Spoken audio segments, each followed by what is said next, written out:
I've gotten so many messages from people directly asking me, like friends asking me, like, is it over? What's happening? Is this World War III? Is there going to be another 9/11? And it's like, yeah, Afghanistan and Iraq are perfect examples of the death of American empire being a slow walk. It never takes place instantly anyway. Like, people talk about how the Roman Empire collapsed, and it's like, dude, that's a 400-year process, 300-year process at minimum. You know what I mean? That's like the death of the Roman Empire. Like, the death of the Roman Empire was not known to the people when they were going through it. Like, they weren't going, oh yeah, it's any day now it's gonna end. And it's the same with the United States empire. US empire, regardless of how much people like Donald Trump accelerate the process, is not going to happen overnight. But in any case, I would go so far as to say that if Americans ever experience like significant repercussions here on the home front, you know, on home territory, the higher likelihood is that's a false flag to garner more support for the war effort rather than one that like a terror attack on a soft civilian target conducted by the IRGC or the Iranian government or a proxy or something. That is a definite, and it's not just my assessment. There are a lot of people who are way smarter than me that also have arrived at similar conclusions. So that is what it is. Anyway.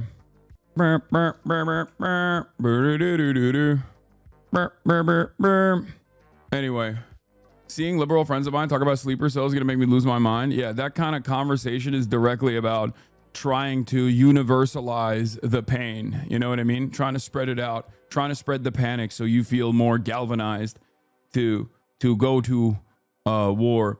Yeah, but the Roman Empire fell a long time ago. Things should change at a faster pace nowadays. I know, but the human life, like our lifespan is far too short. Our lifespan is far too short for us to recognize like world-changing events that still take quite a long time. Because if the Roman Empire falls in like 300 years and it doesn't happen overnight, let's say empires fall way faster. I mean, think about it. The American Empire has what? The extent of its lifespan for the American Empire is still very short in comparison to the Roman Empire. Okay? Very short. And so the death of the American Empire will also be much shorter than the way that like previous empires worked. Having said that, it is still going to be much longer than one can comprehend and experience. Yeah, Rome fell for longer than we have existed, but it doesn't matter. Let's say it's fucking 50 years from now. I mean, that's still incredibly long. It's incredibly short in terms of like the time frame of how massive global superpowers fall. It's much shorter in comparison. Yes, I know Dmitry Medvedev had a big statement. We're going to talk about it. There's so much to cover, but do we have a playlist? Does Tamacius have a playlist? Did he send it? I don't know. But basically, chat, folks, you already know what it is. You already know what's going on. The United States has officially entered the Iran conflict by bombing key nuclear sites, 3 of them in particular. This happened yesterday, and it was the most telegraphed bombing campaign of all time, and yet it still had the capacity to catch us by surprise somehow, because it was such a severe escalation that Israel has fantasized about, that American leadership has fantasized about for decades at this point. But it was obvious that it was going to happen, and they also sent in decoys to do like diversion tactics. But ultimately, there were some people, myself included, that said that this was going to happen this weekend. Going after the analysis of like people who are well resourced or well sourced, that still have motion. Seymour Hersh being the person that I'm of course talking about here, the legendary journalist Seymour Hersh, was one of the few journalists that was even talking about America definitely striking Iran. The 2 weeks notion was obviously a smokescreen, as I talked about extensively, and it should not come as a surprise to you. When he said 2 weeks, what did we say here? I said over and over again, it's not going to be 2 weeks. It's going to be this weekend, because he's just saying 2 weeks, because everything he says is just a misdirection. Everything he says is a misdirection, and that it was inevitable that it was going to happen this weekend. And it did. Okay? Baba lütfen bağırmayın. An Iranian reporter films a plume of smoke near the Fordo underground nuclear site. He claims there's no sign of major damage to the facility. But last night, the US struck Iran's 3 uranium enrichment plants using missiles and huge bunker buster bombs. This was their main and most challenging target, the Fordo nuclear site, built deep underneath a mountain near the holy city of Qom. Satellite images from today show signs of possible damage. President Trump's decision to attack is one of the most consequential of his political career. Thank you very much. He struck a triumphal Thank you for the tone. 50 gifted subs. Tonight I can report to the world that the strikes were a spectacular military success. By the way, remember what I said yesterday when we were talking about servile nations? Remember when I said the Gulf is bad, right? The Gulf leadership is bad. They're dogs to America, Turkey included. You know, all these NATO countries like Turkey, they speak a big game against Israel, but they still absolutely follow the American line, right? Tooth and nail.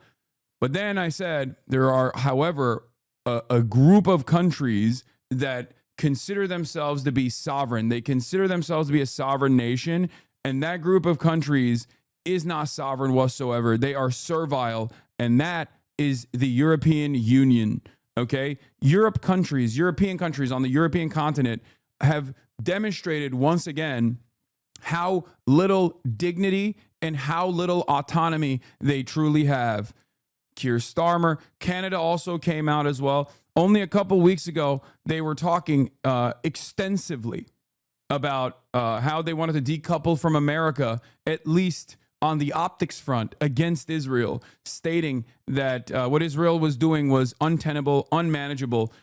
When European leaders act as though they are a group of sovereign states, they are lying to their citizens. When they act as though they are bastions of liberal democracy, they are the upholders of liberal democracy, they are lying to their citizens. They are trying to keep up appearances, and that mask is slipping.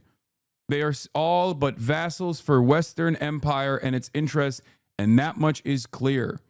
Once again, I told you. And that is precisely the reason why you heard every single Western leader come out and go, Israel has a right to defend itself. Iran cannot have nukes, as though they're a part of the Republican Party in the United States of America, as though they're Trump loyalists here. When America says jump, every other country says how high.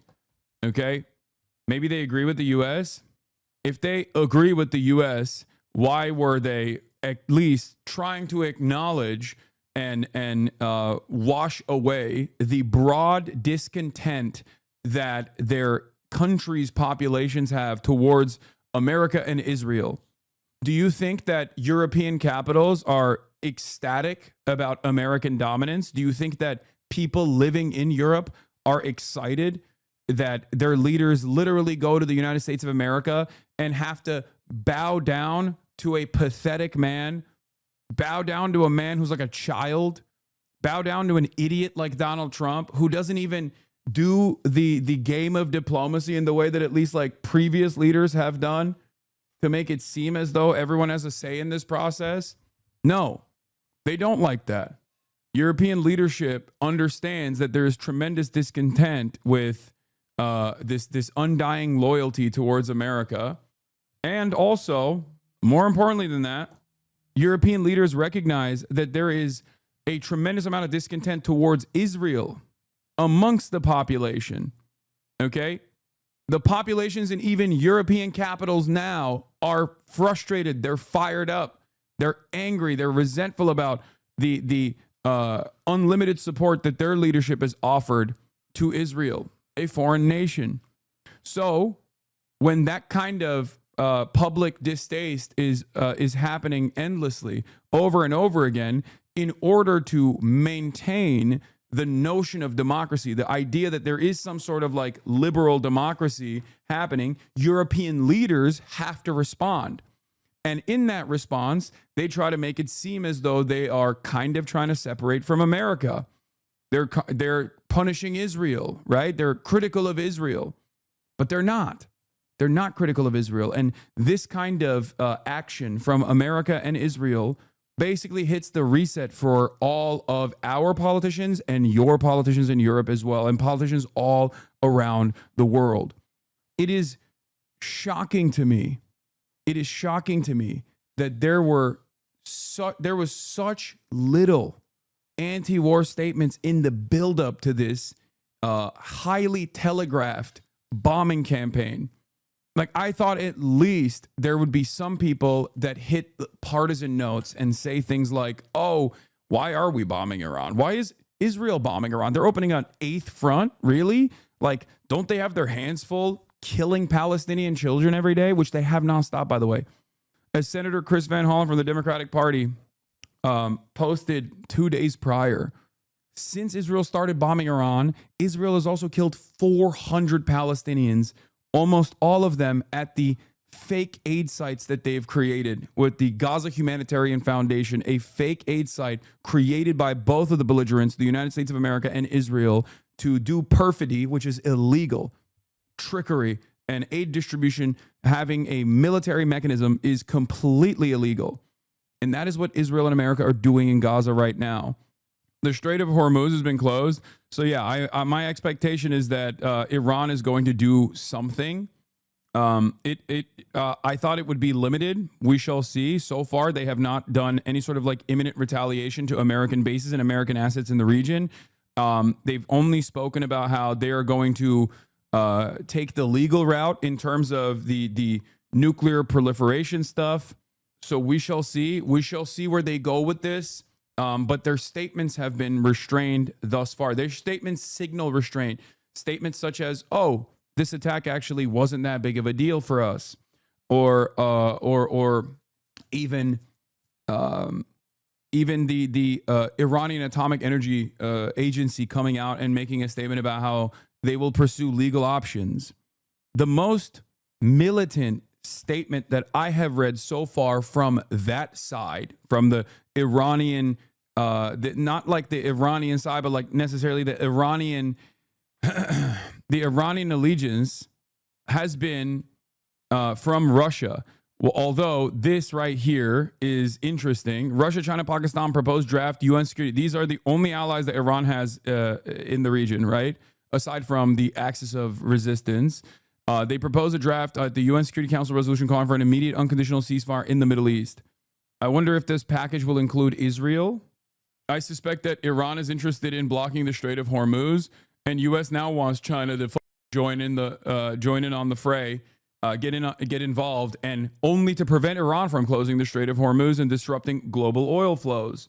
But yeah, this is what I was going to say. This has been the most consequential statement from Dmitry Medvedev, deputy chair of the Security Council of the Russian Federation. This is the most militant thing I've heard from, I guess, like the Iranian side. What the frick is going on? Is my computer getting bricked or something? What is this? Okay. What have the Americans accomplished with their nighttime strikes on 3 nuclear sites in Iran? 1, critical infrastructure of the nuclear fuel cycle appears to have been unaffected or sustained only minor damage. 2, the enrichment of nuclear material, and now we can say it outright, the future production of nuclear weapons will continue. A number of countries are ready to directly supply Iran with their own nuclear warheads. Now, this is a very big escalation in terms of the language being used. No Iranian leadership has said anything of the sort so far, but Russia's statements here, I would go so far as to say, are even more significant than Iran, but this is Medvedev, so I don't know if this is all that consequential. Like it would be definitely a little bit, it would be more impactful if it was Lavrov or if it was obviously Vladimir Putin, something along those lines. But this is basically the most militant statement that I have heard so far. And I think Russian statements, not Medvedev, okay, but Russian statements coming from Russian envoys, make no mistake, are more important than even the Iranian leadership in terms of understanding where this conflict might go. Listen to me. Trusting Russian talk? No. You listen. Russian statements on this, okay? Russian statements on this event, on events that unfold in the Middle East, is more consequential because it is a way to understand. It is a way to understand what this axis that is developing, or what this unified front that is developing against American imperialism in the region, what direction they may lead down. Because the Iranian side, there's differences in opinion, obviously. Like the IRGC is more militant. The Islamic Republic and the civil governance side is infinitely more restrained, infinitely more diplomatic. Russia still, however, is the big dog. So when Medvedev, albeit says something insane, it could signal which direction Russia is heading down. Whoa, Kaya. Jesus Christ. Fiona came and she immediately ran out. Okay, hold on. I'm gonna let her out. My brother and his fiance is here. And as predicted, as I said yesterday, China, once again, the strongest of condemnations. Oh boy, what a condemnation. The strongest you've ever heard. Classic. Yeah. Just wait till China actually condemns Iran for blocking the Strait of Hormuz if they actually do so. Okay? But in any case, let's keep going through the Medvedev statement. The enrichment of nuclear material, like, this is obviously a insane statement because he goes, and now we can outright say it. Future production of nuclear weapons will continue, implying that Iran was already in the process of developing nuclear weapons. This is not true. There is no evidence for this, right? There's no evidence for this whatsoever. So when he says that, that's the embellished part. But it's also important to recognize like which direction the Russian state might be heading down. Like he says, he goes 110% of the way, but the Russian government might be leaning in the 40%, 50% of the way. Whereas the Iranian government, and what the Iranian government is saying is seemingly incredibly restrained, if that makes sense. Do you see what I mean? Do we have any of this verified by Iran? Why not get it from the horse's mouth? This is, I would say, not Medvedev, but like I would be on the lookout in this situation to hear what Russia will say. I think Russia's statements here will be the most impactful ones. Okay? Russia's statements will show which direction this conflict will go. Russian actions will show which direction this conflict will go. Because Russia's actions and Russia's statements, not Medvedev, the state, okay? The actual state, not this guy, but the state itself and which direction they head here will either broaden this conflict, in a way that turns into like a Iraq style situation, or will potentially stamp out or we're basically exhaust Israel to a degree where they won't be able to continue doing all of this nonsense, all of this madness, and will create an environment where there will be a managed negotiation to stamp out further Israeli aggression in the region, or potentially get America fully invested in implementing its grand design in the region and try to destabilize the Iranian regime. Because that is the goal here. As I have said, the ultimate goal here is not the nuclear program. Nobody gives a about the nuclear program. please stop talking about the nuclear program. If you want to understand what the actual goal here is, the goal has always been the same since Benjamin Netanyahu said Iran has nukes or the capacity to build nukes since like 84 or something, or whenever the Israeli state started claiming that Iran had nukes. Okay? The goal has always been regime change. The nukes are the casus belli. Okay? I think it was 1992 when Benjamin Netanyahu first said it. But I'm saying that like they have entertained regime change for since the revolution started. I told you, Iran's foreign minister says he will, this was last night, actually, I think. Yeah. Iran's foreign minister says he will head to Moscow today and will meet Putin. So this is probably taking place right now. Do I personally think Iran should have nukes? If Iran had nukes, none of this would be happening, and the region would be an infinitely more stable region. It would be more stable in the direction that America doesn't want, though. It would be a region that had more stability because the countries in the region would have more power and more influence and more sovereignty over their own affairs. The only way to basically scale back Israeli aggression in this region is for there to be sovereign states, and there is no sovereignty unless you are outside of the banner of American influence. You do not have any sort of sovereignty whatsoever unless you have nukes. I'm sure that many of you have figured it out by now, but there is perhaps a reason why nobody does this to North Korea. You know what I mean? But they do this and have done this successfully. The countries that they've said have nukes or WMDs, like Iraq, like Libya. Okay? Pakistan probably looks at everything that's going on right now and goes, oh my God, what an amazing thing we did. Okay? Thank Christ. Thank Christ for that guy who came from the Netherlands and built this goddamn thing in a cave like Iron Man. Okay? What was the name of the dude? Hold on. Let me see if I can find the name of the dude. Was it Dr. Abdus Salam? Or no, Khan? Abdul Qadir Khan? Yeah, Abdul Qadir Khan. A metallurgist working on centrifuge enrichment for Urenco joined the program at the behest of the Bhutto administration by the end of 1974. How would nukes be a deterrent, though? It's not like they'll use them, no? Yes, the whole point of having nukes is to never use them. The whole point of having nukes is that they will never use nukes on you. That's the whole point. Because here's the reality. If you have nukes, then other countries that have nukes will nuke you if you use your nukes. And therefore, when you get the nukes, you're not supposed to use the nukes. Okay? The entire purpose of getting the nukes is so you don't get nuked. The threat of using the nukes is what is at the heart of the mutually assured destruction that is the reason why so many countries have engaged in nuclear proliferation. I'm a firm and committed believer into denuclearization, as the NPT suggests is supposed to happen. But I think we all know it's not happening anytime soon. Abdus Salam was the other guy who founded the program but was kicked out of Pakistan because of his religion. His grave was also later desecrated on. That's crazy. Anyway, here is Mossad's very own, IDF's very own Barak Ravid.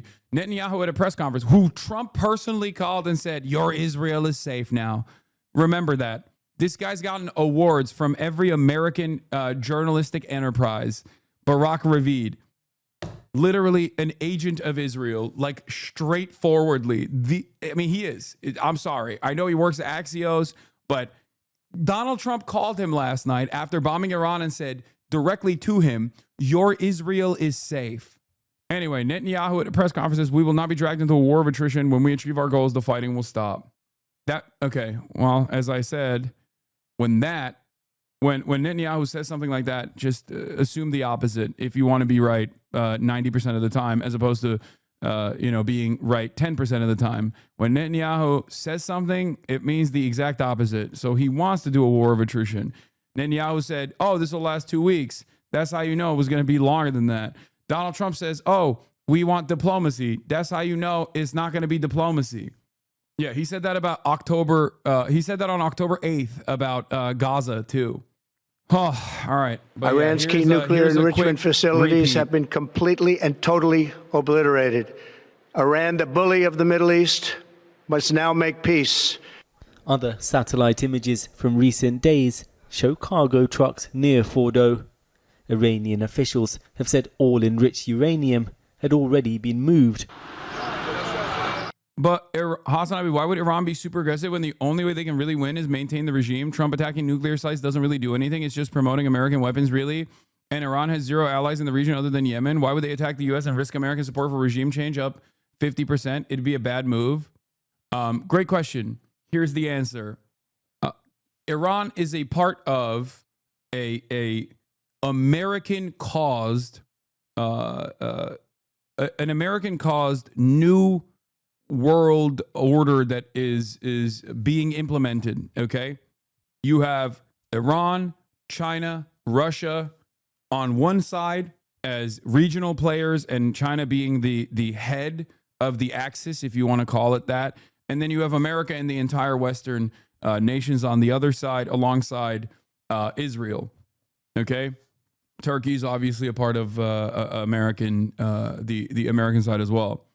So if Iran recognizes that destabilization is a necessity, or is a part of America's goals here, like decapitation potentially, either it happens tomorrow, or it happens a week from now, or it happens a month from now, or it happens 5 years from now, it will inevitably happen. Okay? It will inevitably happen.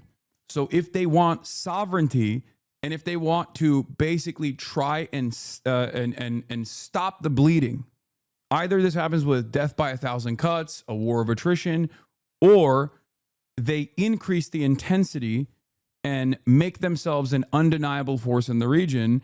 And the only way to do that is by forcing Russia and China's hand into defending Iran. Considering how valuable of an asset Iran is to both of these countries, the fact that they've basically all but written off Iranian sovereignty in this process is actually quite shocking to me.